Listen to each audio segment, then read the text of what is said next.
Nanti kalau kita baca insya-Allah cerita Isra Mi'raj, itu Nabi Muhammad ditemani sama malaikat Jibril naik ke langit pertama, langit kedua, sampai ke langit ketujuh. Ketika sampai di langit ketujuh, mau naik ke atas lagi, malaikat Jibril bilang, "Ya Rasulullah, batasanku cuma sampai sini, stop, tidak mampu untuk melanjutkan perjalanan lagi." Malaikat Jibril.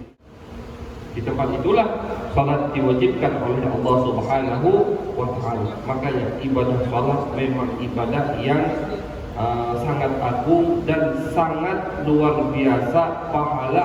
Begitu juga luar biasa iqabnya, balasannya dari Allah Subhanahu wa Ta'ala jika kita tidak melakukannya. Kata Nabi Muhammad, "Farqu ma bainana wa bainal musyrikin as-salat." Perbedaan antara kita dan orang-orang kafir adalah salat. Perbedaan di riwayat lain, perbedaan antara kita dan orang munafik adalah salat. Artinya kalau kita iman ngakunya, ya, cinta sama Allah dan Nabi ngakunya, tapi tidak salat, berarti kamu orang munafik. Itu kata Nabi Muhammad sallallahu alaihi wasallam. Sampai ulama, ya, sebagian ulama mengatakan, kenapa sih Nabi Musa nyegat Nabi Muhammad? Karena Nabi Musa merasa enak, asyik, merasakan lezat daripada cahaya yang terpantul di muka Nabi Muhammad SAW. Soalnya ketika Nabi Muhammad menghadap Allah turun, itu cahayanya luar biasa. Nabi Musa enak-enakan melihat cahaya tadi, makanya disuruh naik, balik lagi sengaja. Kenapa? Karena Nabi Musa merasa keenakan melihat cahaya yang ada di muka Nabi Muhammad sallallahu alaihi wasallam. Jadi itu insyaallah, ya, poin-poin hikmah daripada kejadian Isra Mi'raj Nabi besar Muhammad sallallahu alaihi wasallam. Bismillahirrahmanirrahim. Assalamualaikum warahmatullahi wabarakatuh. Alhamdulillahi Rabbil Alamin. Wa bihi nasta'in ala umuri dunya wad din. Wa sallallahu ala sayyidina Muhammadin khatamin nabiyyin wa ala alihi wa sahbihi ajma'in. Qala rabbi shrah li sadri wa yassir li amri wahlul 'uqdatam min lisani yafqahu qawli. وسدد لساني واهدي قلبي بجاه النبي والآل والصحب. قالوا سبحانك لا علم لنا إلا ما علمتنا إنك أنت العليم الحكيم. اللهم صل على سيدنا محمد الفاتح لما أغلق والخاتم لما سبق ناصر الحق بالحق والهادي إلى صراطك المستقيم وعلى آله حق قدره ومقداره العظيم. أما بعد. الحمد لله معاشر الحاضرين والحاضرات, al-ikhwan wal akhwat, al-muslimin wal muslimat yang dimuliakan oleh Allah Subhanahu wa Ta'ala. Puji syukur kehadirat Allah Subhanahu wa Ta'ala yang memberikan kita kesempatan untuk berjumpa di tempat yang penuh barakah ini, insya-Allah, menyambung daripada tali silaturrahim yang diperintahkan oleh Nabi besar Muhammad sallallahu alaihi wasallam. Dan alangkah beruntungnya kita karena kita menyambung tali silaturrahim ini dengan ikatan satu lagi yang tidak kalah kuat, yaitu adalah ikatan ilmu. Kalau kita berkumpul sama keluarga saja atau menyambung tali silaturahim sesama muslim hanya menyapa saja, itu pahalanya sangat luar biasa. Apalagi kalau kita menyambung tali silaturahim ini dibarengi dengan kita mempelajari atau mengkaji daripada ilmu baginda Nabi besar Muhammad sallallahu alaihi wasallam. Alhamdulillah, thumma alhamdulillah. Salawat dan salamnya kita haturkan kepada baginda Nabi besar Muhammad sallallahu alaihi wasallam, as-sababu fi kulli mawjud, yang mana beliau adalah penyebab adanya semua makhluk hidup, penyebab adanya kita, penyebab bisa kita kumpul di sini, yaitu Nabi besar Muhammad sallallahu alaihi wasallam. Ma'asyiral hadirin wal hadirat yang dimuliakan oleh Allah Subhanahu wa taala, Al-Fakir berdiri di sini di hadapan antum sekalian diminta oleh para syabab, para remaja untuk sedikit membahas daripada hikmah Isra Mi'raj Nabi besar Muhammad sallallahu alaihi wasallam, yang mana alhamdulillah kita pada bulan ini berada di bulan yang dilakukan atau terjadinya peristiwa tersebut, yaitu bulan Rajab, terjadinya peristiwa yang sangat agung, yang sangat mulia untuk Nabi besar Muhammad SAW dan untuk kita semua. Jadi memang ini momen yang sangat harus tidak kita lewatkan agar kita mengetahui kenapa ada Isra Mi'raj untuk Nabi besar Muhammad sallallahu alaihi wasallam. Ma'asyiral hadirin wal hadirat, Al-Fakir di sini membawa salah satu kitab yang ditulis oleh guru besar Ad-Doktor Profesor Al-Muhaddits Fakhrul Hijaz wal Malikiyah Abuya Sayyid Muhammad Alawi Al-Maliki Al-Hasani, ayah daripada guru saya yaitu Abuya Sayyid Ahmad bin Muhammad Alawi Al-Maliki Al-Hasani. Abuya Sayyid Muhammad Alawi Al-Maliki Al-Hasani yang mungkin sudah banyak yang tahu siapa beliau, foto-fotonya juga sudah tersebar, mempunyai satu karya tentang Isra Mi'raj, dan ini bukan satu saja. Jadi beliau itu punya beberapa karya, beberapa kitab yang menerangkan tentang Isra Mi'raj Nabi besar Muhammad sallallahu alaihi wasallam. Yang di hadapan saya sekarang adalah kitab yang berjudul Wa huwa bil ufuqil a'la. Wa huwa bil ufuqil a'la. Tebalnya segini mungkin anda bisa lihat, dan ini kitab yang paling tebal yang beliau karang tentang Isra Mi'raj Nabi besar Muhammad sallallahu alaihi wasallam.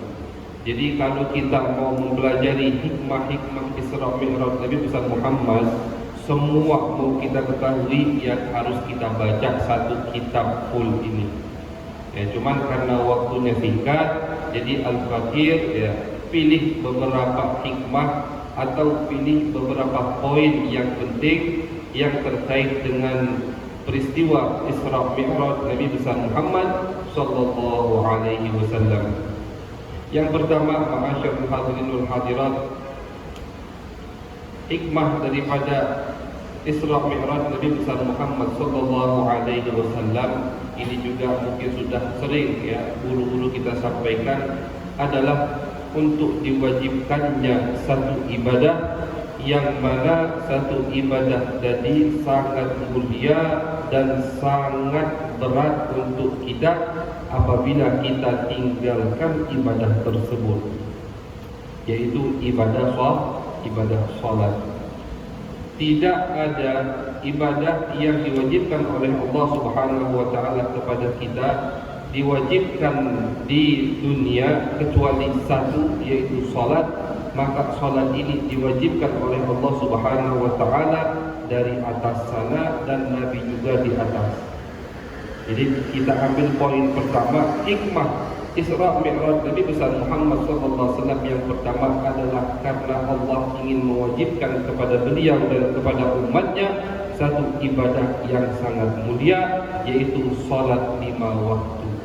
Di sini aku yang mengatakan kenapa salat itu diwajibkan di pada malam Isra Mi'raj. Kata beliau ada beberapa hikmah. Yang pertama, lianna fi tilkal lailah ra'a sallallahu alaihi wasallam ta'abbudal malaikah wa anna minhumul qa'im fala yaq'ud wal raqi fala yasjud was sajid fala yaq'ud. Karena di malam Isra Mi'raj Nabi besar Muhammad sallallahu alaihi wasallam melihat ibadahnya para malaikat di atas langit sana. Nabi kan naik tuh pas lagi Mi'raj.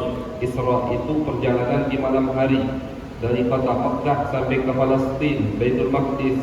Itu namanya Isra. Asra yusri Isra, berjalan di waktu malam. Adapun Mi'raj itu baru naik ke atas.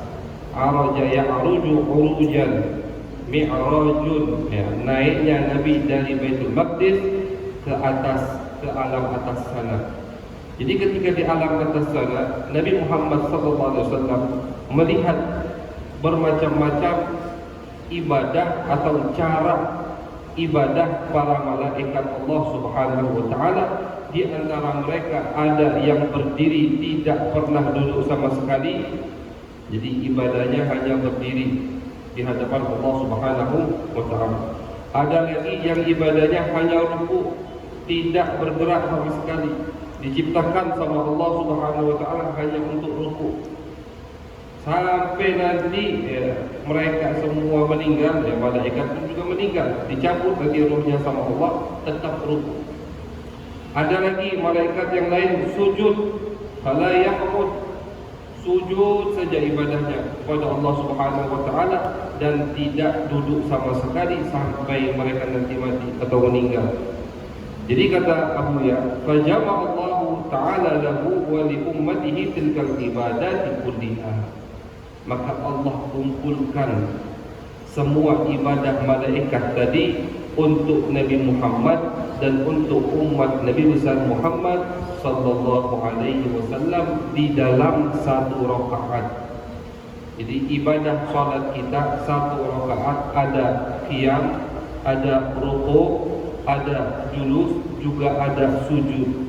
Yang mana 4 gaya ini itu bagaimana malaikat cara mereka menyembah Allah Subhanahu wa taala. Tapi yang malaikat ada yang sujud baik, ada yang rukuk saja, ada yang qiyam saja, begitu.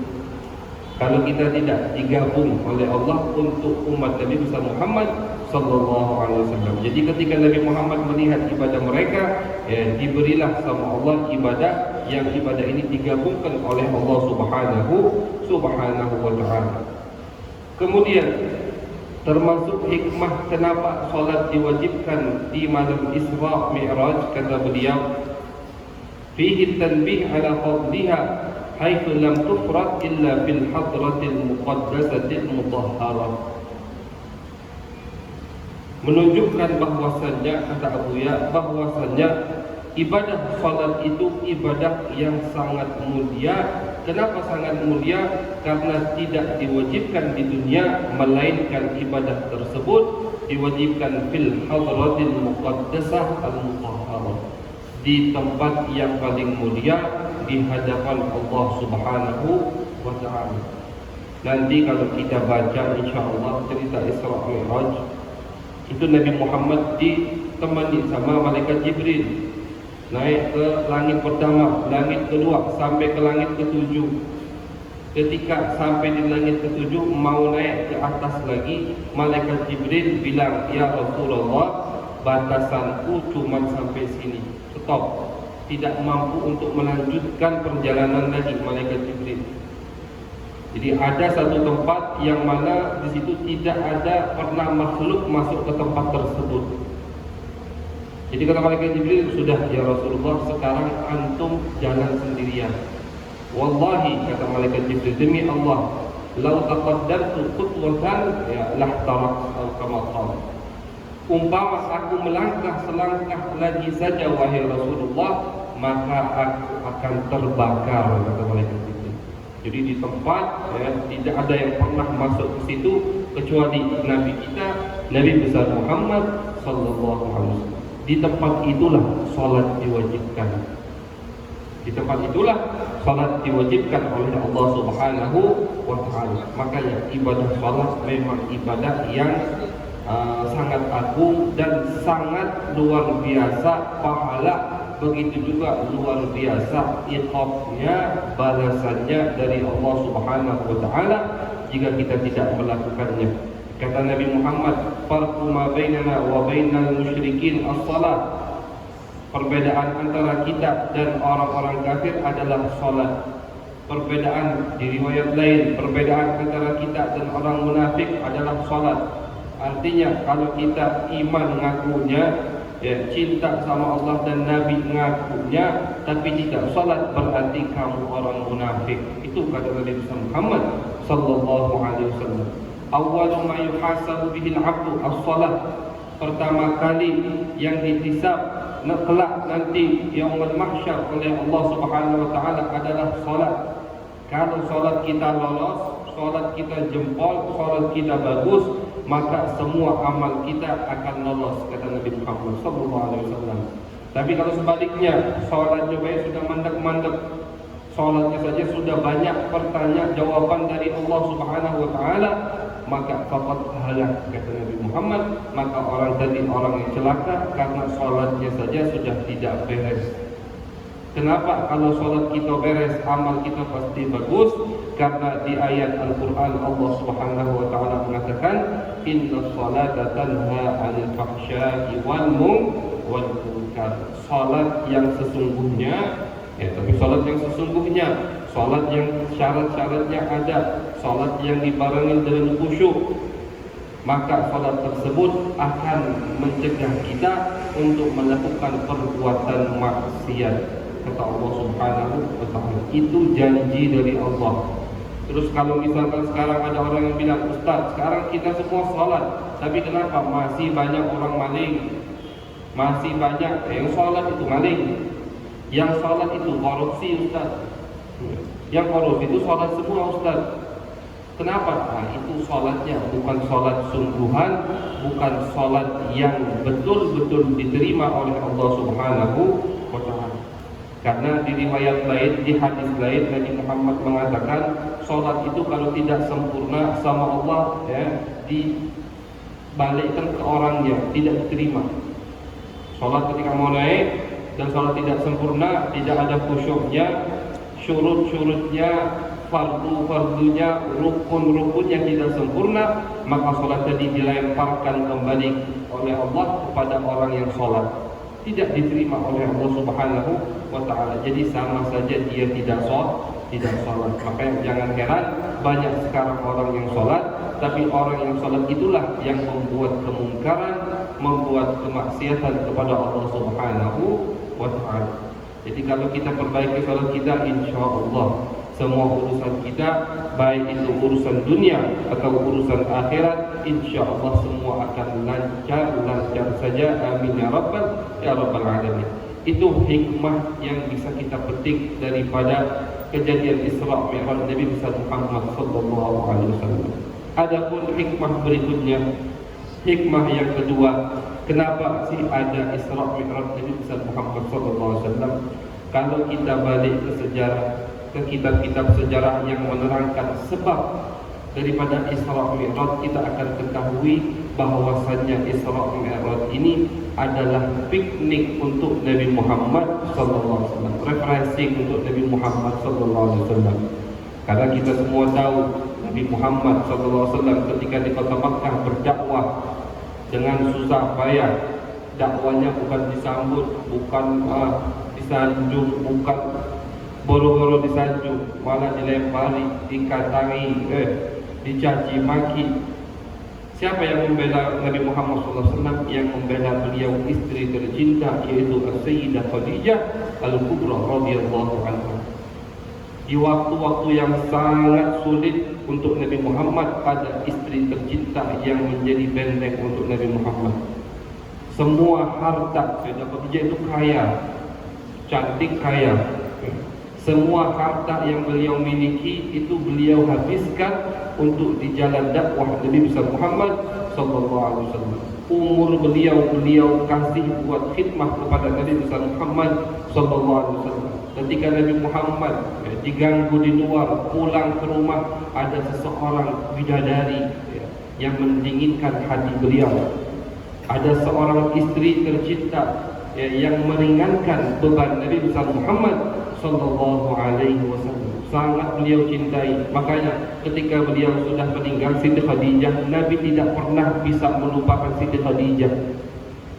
Kalau ketika di Madinah ada teman Siti Khadijah yang datang, itu Nabi bukan main senangnya, disambut sama Nabi. Kenapa? Ini perempuan teman Khadijah, kata Nabi Muhammad sallallahu alaihi wasallam. Sampai-sampai Siti Aisyah cemburu.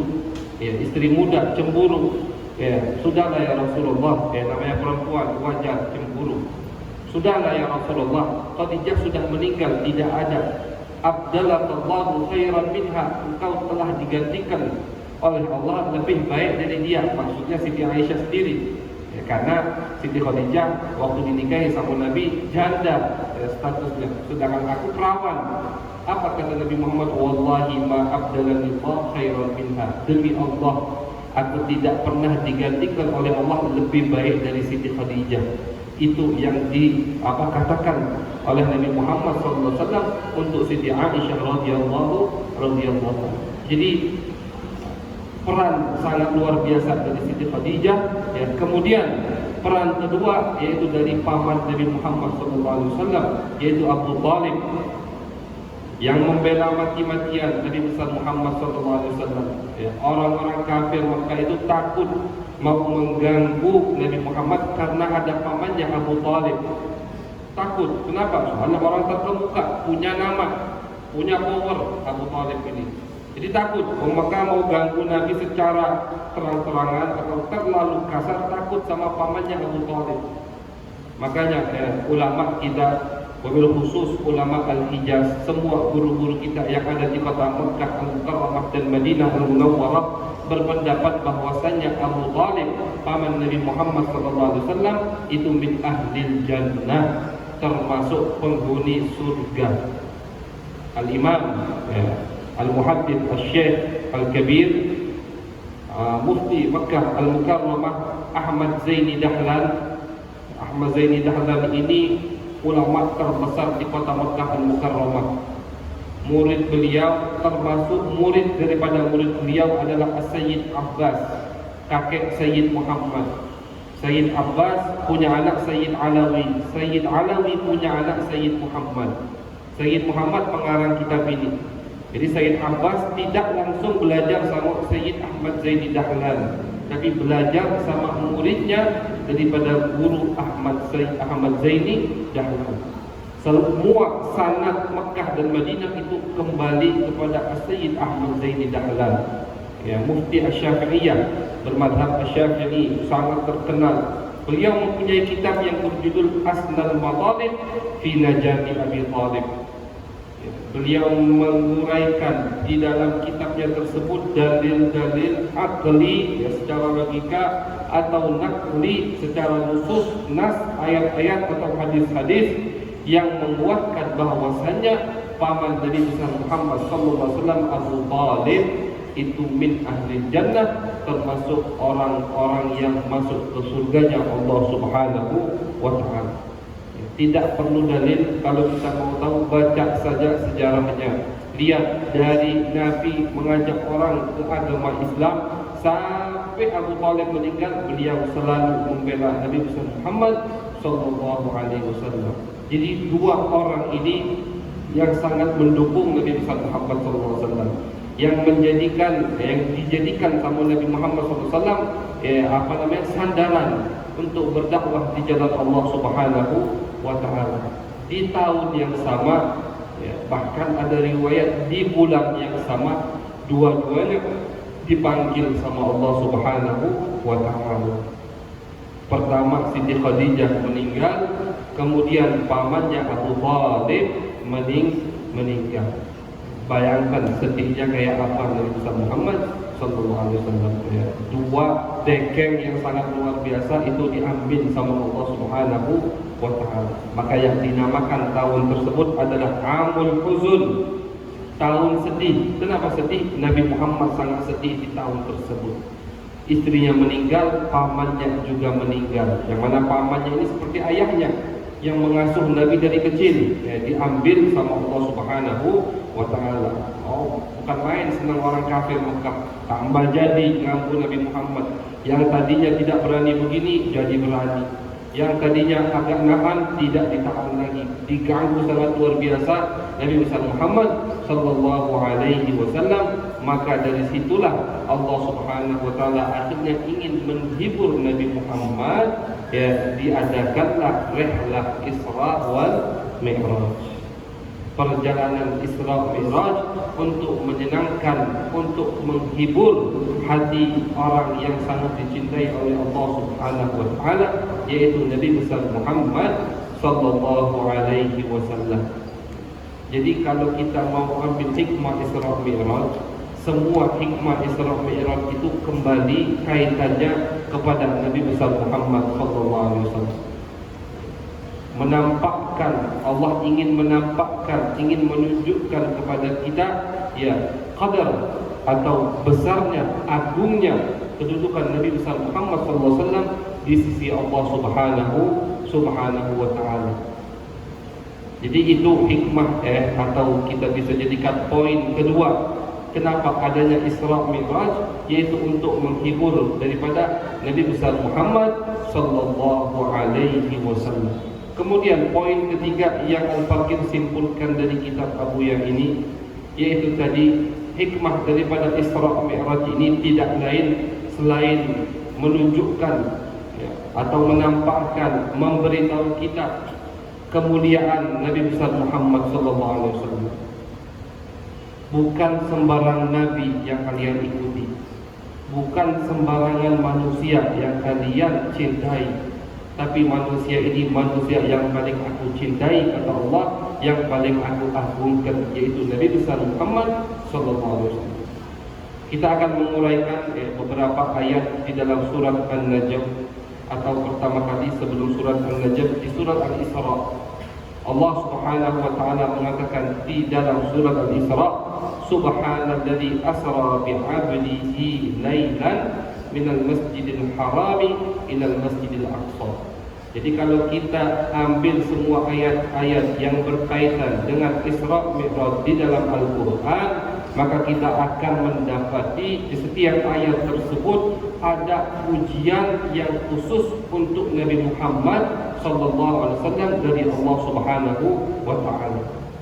Walaupun mungkin kita pertama kali baca tidak ngerti atau tidak paham, ini biasa saja. Tapi ketika kita baca tafsir ulama di dalam ayat tersebut, kita akan paham agungnya Nabi kita ini.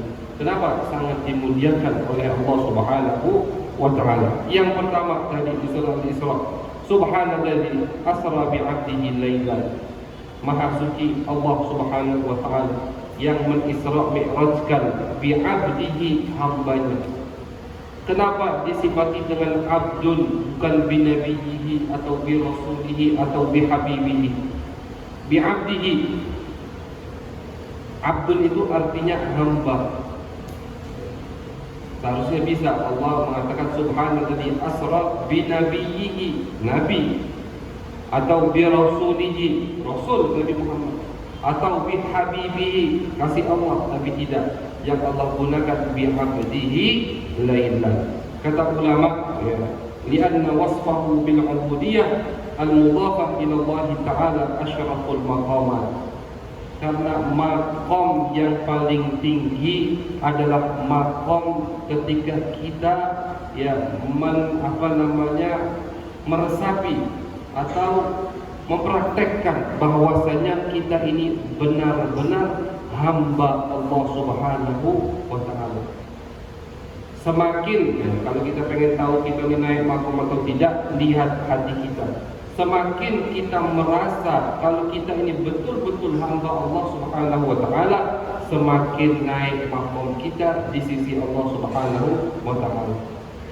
Semakin kita merasa hina di depan Allah, semakin maqam kita dinaikkan oleh Allah Subhanahu wa taala. Dan orang yang paling hina atau merasa hina di hadapan Allah, orang yang paling merasa bahwasanya dia hanya semata-mata hamba Allah Subhanahu wa taala, siapa? Nabi besar Muhammad sallallahu alaihi wasallam. Jadi maqam ubudiyah itu sudah betul-betul dikuasai sama Nabi Muhammad sallallahu alaihi wasallam, sehingga bukan beliau yang membilang atau yang mengatakan atau mengklaim aku ini abdun, tapi Allah yang bilang atau yang mengklaim Muhammad adalah abdi, adalah hamba. Jadi maqam yang paling tinggi adalah maqam al-ubudiyah. Bahkan ulama mengatakan maqam ini lebih tinggi daripada maqam rasul dan nabi. Ya jelas. Karena setiap rasul dan setiap nabi pasti merasakan maqam al-ubudiyah. Pasti mereka rasa mereka adalah hamba Allah lebih daripada yang lain. Para nabi Tidak mungkin kita selevel dengan mereka dalam merasakan kita ini adalah hamba Allah Subhanahu wa taala. Al-Imam Al-Ustaz Abu Ali Al-Daqqaq berkata, "Laisa lil mu'mini sifatun atamma wala asyrafa min al-'ubudiyah." Tidak ada sifat yang lebih mulia untuk seorang mukmin dan lebih sempurna selain sifat bahwasanya dia adalah hamba Allah Subhanahu wa taala. Ketika Nabi Muhammad sallallahu alaihi wasallam diutus oleh Allah Subhanahu wa taala, ditawari sama malaikat Jibril, "Ya Rasulullah, aku dapat pesan dari Allah." Kata Allah Subhanahu wa taala, "Engkau mau menjadi nabi malik atau nabi abdul? Mau menjadi nabi dan plus raja atau mau menjadi nabi dan plus hamba?" Kata Nabi Muhammad, "Aku ingin menjadi nabi wa abdul." Tak mau jadi raja Nabi Muhammad. Kenapa? Biarlah aku jadi nabi dan aku ingin yang menguasai maqam daripada maqamul ubudiyah, maqam merasa bahwasanya aku ini hanya hamba Allah Subhanahu wa taala. Jadi dipakai, jadi Allah yang menyaksikan, bukan kita, bukan Nabi Muhammad, tapi Allah sendiri yang mengatakan subhanalladzi asra bi 'abdihi lailan. Maha suci Allah yang telah menisrakan, mi'rajkan hambanya di waktu malam hari. Itu yang pertama. Kemudian yang kedua, di surat An-Najm.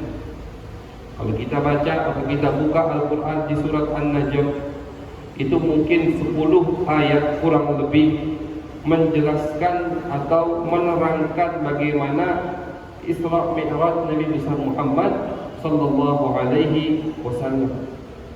Dan di setiap ayat-ayat itu Allah memuji Nabi besar Muhammad sallallahu alaihi wasallam. Di setiap ayat dipuji sama Allah Subhanahu wa taala. Yang pertama, kita baca dari awal, "Wan najmi idza hawa ma dhalla sahibukum wa ma ghawa." Allah bersumpah dengan bintang. Kata Allah Subhanahu wa taala, demi bintang. Ya. Kita kalau bersumpah tidak boleh selain dengan Allah Subhanahu wa taala. Tidak boleh kita sumpah dengan bintang, tapi atau sumpah dengan makhluk-makhluk yang lain, tidak boleh. Tapi kalau Allah Subhanahu wa taala ketika bersumpah bebas untuk menggunakan apa saja. Sering atau banyak di Al-Qur'an Allah bersumpah menggunakan atau memakai kalimat makhluk-makhluk Allah yang sangat agung. Waktuha, demi waktu duha, wasyamsi, demi matahari, walaili, demi waktu malam. Ya, karena Allah yang menciptakan makhluk-makhluk tadi, yang menciptakan waktu-waktu tadi, maka Allah berhak untuk bersumpah dengan apa saja. Dan yang Allah sumpahi itu ya, semua adalah makhluk yang mulia, makhluk yang agung. Termasuk siapa? Termasuk Nabi besar Muhammad sallallahu alaihi wasallam. La'amruka. Jadi itu, kata ulama, tidak ada makhluk atau nabi yang Allah jadikan untuk menjadi sifat atau sirah sumpah, lafaz sumpah kecuali Nabi besar Muhammad sallallahu alaihi wasallam. Kembali kita ke surat An-Najm. Allah Subhanahu wa taala mengatakan, "Ma dhalla sahibukum wa ma ghawa." Kata Allah Subhanahu wa taala, ya, demi bintang-bintang yang ada di malam hari, bahwasannya sahibukum, teman kalian itu, artinya orang yang kalian kenal itu, ma dhalla, tidak pernah salah, wa ma ghawa, dan tidak pernah melenceng daripada ajaran yang benar. Itu sumpah dari Allah Subhanahu wa taala. Ma dhalla sahibukum wa ma ghawa. Ayat berikutnya, wa ma yantiqu 'anil hawa. Ini al-fakir, saya ringkas sedikit ya daripada kitab Abuya ini. Wa ma yantiqu 'anil hawa. Kata Abuya, demi juga kata Allah Subhanahu wa taala, demi bintang-bintang tadi juga, wa ma yantiqu 'anil hawa. Setiap yang beliau ucapkan, setiap yang Nabi Muhammad ucapkan, itu adalah semata-mata wahyu dari Allah Subhanahu wa taala, bukan dari hawa nafsunya. Ayat ini turun ketika Nabi Muhammad SAW selesai Isra Mi'raj, turun ke Mekah Al-Mukarramah. Kemudian Nabi menyampaikan kepada umatnya, kepada orang-orang kafir yang ada di Mekah Al-Mukarramah bahwasanya semalam aku habis Isra Mi'raj. Mulai banyak tuduhan macam-macam, banyak cacian macam-macam untuk Nabi Muhammad sallallahu alaihi wasallam. Ya, bayangkan waktu semalam Nabi ngaku pergi ke Palestin, dari Palestin naik ke atas langit, turun lagi, habis itu balik ke Mekah. Yang sangat singkat, yang mana mereka kalau mau ke Palestin 2 bulan, pergi pulang itu 2 bulan PP-nya. Ini Nabi 1 malam. Langsung banyak cacian macam-macam untuk Nabi Muhammad SAW. Termasuk, wah ini bohong, ini sembarangan, ngarang-ngarang. Langsung disucikan, langsung dibela oleh Allah Subhanahu wa taala dengan perkataan Allah, wa ma yantiqu anil hawa. Tidak pernah Nabiku ini mengucapkan satu kalimat pun dilandasi dengan hawa nafsunya. In huwa illa wahyun yuha. Yang disampaikan oleh Nabi Muhammad semua adalah wahyu dari Allah Subhanahu wa taala. Jadi baik yang disampaikan oleh Nabi Muhammad SAW, Al-Quran, atau yang disampaikan oleh Nabi Muhammad SAW, hadis-hadis beliau, semua adalah wahyu dari Allah Subhanahu wa taala. Makanya kita harus percaya atau mengikuti hadis Nabi seperti kita mengikuti Al-Qur'anul Karim. Sama saja. Memang betul Al-Quran kita baca dapat pahala dan dibaca di dalam sholat. Hadis tidak boleh dibaca di dalam sholat. Cuman kandungannya itu sama saja. Karena fungsi daripada hadis-hadis Nabi Muhammad SAW adalah untuk menjelaskan makna yang ada di dalam Al-Quran. Kata Allah, wa ma yantiqu anil hawa. Tidak pernah Nabi Muhammad mengucapkan satu kalimat dari hawa nafsu, apapun kalimat itu. Ini maknanya global. Allah tidak berkata yang diucapkan oleh Nabi Muhammad tentang atau yang sifatnya ayat Al-Quran itu bukan dari hawa nafsu, yang lainnya baru dari hawa nafsu. Tidak.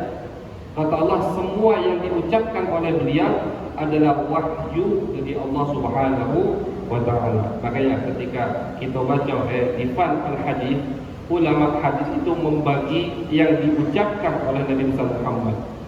Yang pertama ada namanya ayat-ayat Al-Quran, itu sudah jelas ya. Hukumnya hukum Al-Quran yang sekarang ada di satu mushaf. Yang kedua bukan Al-Quran, yaitu dinamakan hadis-hadis Nabi besar Muhammad SAW. Hukumnya atau kandungannya sama seperti Al-Quran. Fungsi daripada hadis Nabi besar Muhammad SAW adalah untuk menjelaskan makna-makna yang ada di dalam Al-Quran. Wa anzalna ilaika dzikra litubayyana lin-nasi ma nuzila ilaihim, kata Allah Subhanahu wa taala. Dan kami turunkan kepada kamu Al-Quran, wahai Muhammad, agar kamu menjelaskan kepada umatmu apa saja makna yang sulit dimengerti yang ada di dalam Al-Quran. Kemudian ayat selanjutnya yang memuji Nabi Muhammad SAW, maka dapat fuadu ma ra'a. Hati Nabi Muhammad tidak pernah bohong, kata Allah Subhanahu wa ta'ala. Wa laqad ra'ahu nazlatan ukhra inda sidratil muntaha. Dan sampai 10 ayat atau 15 ayat kurang lebih, semua surat An-Najm itu memuji dan menunjukkan kepada kita tingginya atau agungnya maqam Nabi besar Muhammad sallallahu alaihi wasallam. Jadi poin ketiga daripada hikmah Isra Mi'raj Nabi besar Muhammad sallallahu alaihi wasallam adalah untuk menampakkan kepada kita keagungan Nabi besar Muhammad sallallahu alaihi wasallam. Itu insyaallah 3 poin yang menurut Al-Fakir sangat penting dan yang bisa Al-Fakir simpulkan dari kitab Abu Ya Sayyid Muhammad Alawi Al-Maliki Al-Hasani ini yang berjudul Wa huwa bil ufuqil a'la. Yang pertama tadi adalah untuk diwajibkannya ibadah salat, ya, biar ibadah salat ini beda daripada ibadah-ibadah yang lain. Yang kedua yaitu tadi rehlah atau hiburan buat Nabi besar Muhammad SAW, karena beliau pada tahun itu sangat sedih, ditinggal orang-orang yang sangat beliau cintai. Yang ketiga, hikmah daripada Isra Mi'raj Nabi besar Muhammad SAW adalah untuk menampakkan keagungan Nabi besar Muhammad SAW. Karena kalau kita lihat sejarah Nabi-Nabi terdahulu, tidak ada yang namanya Isra Mi'raj. Nabi Musa itu hanya diajak bicara sama Allah Subhanahu wa Ta'ala. Tapi Nabi Muhammad itu melihat Allah dengan mata kepala beliau. Makanya ulama ahlu sunnah wal jamaah daripada madhab al-Asy'ariyah wal Maturidiyah sepakat tidak ada makhluk yang pernah melihat Allah Subhanahu wa Ta'ala dengan mata kepalanya kecuali Nabi besar Muhammad SAW di dunia ini. Kalau di akhirat semua akan melihat Allah. Di dunia tidak ada yang pernah melihat Allah kecuali Nabi besar Muhammad sallallahu alaihi wasallam. Nabi Musa pernah minta ketika Nabi Musa diajak berbicara sama Allah Subhanahu wa Ta'ala, keasyikan merasa nikmat yang sangat luar biasa. Qala rabbi arini anzur ilaik. Ya Allah, berilah aku kesempatan untuk melihatmu. Nabi Musa minta pernah. Kata Allah Subhanahu wa Ta'ala, lan tarani, kau tidak akan bisa melihatku wahai Musa. Tapi kata Allah, walakin anzur ila al-jabal fa in istaqarra makanahu fasawfa tarani. Kata Allah Subhanahu wa Ta'ala, tapi coba lihat gunung itu. Kalau gunung itu mantap, ketika gunung itu terkena cahayaku, maka kau bisa melihatku. Akhirnya ketika gunung tadi baru terkena cahaya Allah Subhanahu wa Ta'ala, gunung tadi hancur lebur. Fakharra Musa sa'iqa. Akhirnya Nabi Musa jatuh pingsan, tak sanggup untuk melihat Allah Subhanahu wa Ta'ala. Bukan sembarang orang yang bisa melihat zat Allah Subhanahu wa Ta'ala. Makanya di dalam cerita Isra Mi'raj juga nanti kalau antum baca ada kejadian sebelum Isra Mi'raj. Apa kejadian tersebut? Syaqqu sadrin Nabi sallallahu alaihi wasallam. Dibelahnya untuk keempat kali dada Nabi besar Muhammad sallallahu alaihi wasallam. Biar apa? Biar tambah kuat.